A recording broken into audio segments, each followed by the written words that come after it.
বন্ধুরা, আজকের বিষয় হলো অবসাদ। অবসাদের অন্যতম প্রধান কারণ হলো একঘেয়েমি।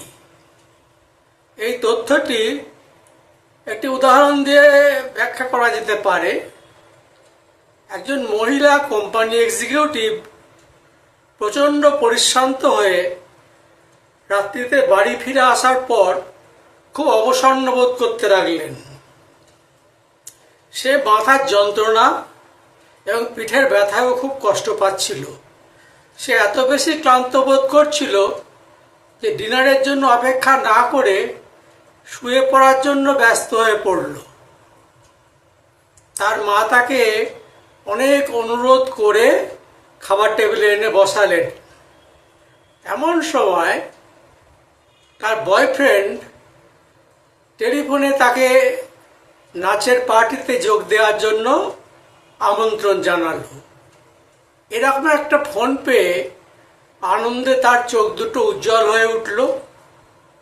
সে এক দৌড়ে উপরে উঠে গেল। সেখানে গিয়ে পোশাক বদলে নাচের আসরে হাজির হলো এবং রাত 3টে পর্যন্ত নাচ করে যখন বাড়িতে ফিরে এলো, দেখা গেল তার মধ্যে ক্লান্তি বা অবসাদের বিন্দুমাত্র চিহ্ন নেই। তাহলে কি সত্যি 8 ঘন্টা আগে সে ভীষণভাবে ক্লান্ত হয়ে পড়েছিল? হ্যাঁ, পড়েছিল। কারণ তার কাজের একঘেয়েমি তাকে ক্লান্ত ও অবসাদগ্রস্ত করে তুলেছিল। এটা সবাই মানেন যে শারীরিক পরিশ্রম চেয়ে মানসিক আবেগকে অবসাদ সৃষ্টির কারণ হিসেবে ধরে নেওয়া যেতে পারে। কয়েক বছর আগে একজন গবেষক একটি রিপোর্ট ছাপিয়েছিলেন।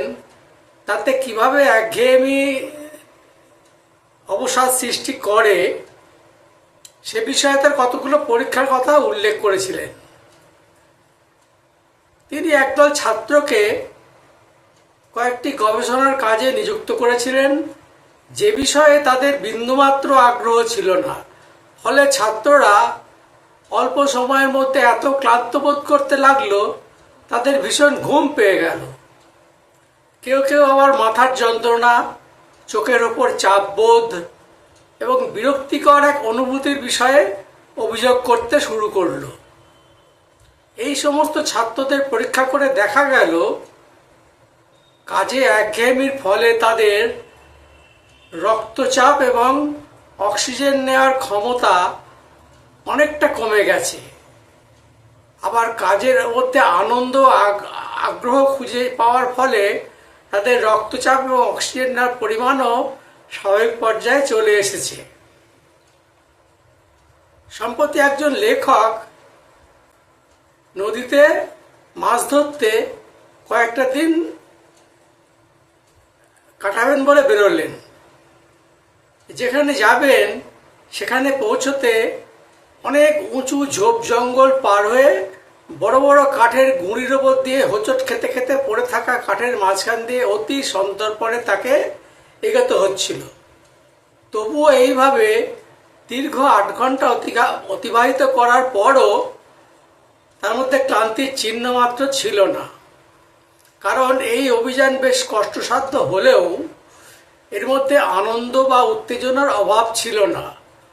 তাছাড়া বেশ বড় সাইজের কিছু মাছ ধরতে পেরে তার মধ্যে বিরাট কিছু করে ফেলার একটা আনন্দ, সে আনন্দ তাকে একঘেয়েমি থেকে মুক্তি দিয়েছিল।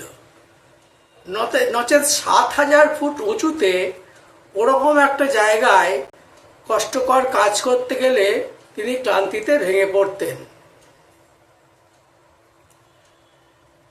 একজন গবেষককে অবসাদ সম্পর্কে গবেষণা করতে বলা হয়েছিল। তিনি কয়েকজন তরুণকে সর্বদা নিজেদের আনন্দের বা পছন্দের উপযুক্ত কাজ দিয়ে প্রায় 1 সপ্তাহ সারা রাত জাগিয়ে রেখেছিলেন। অনেক অনুসন্ধানের পর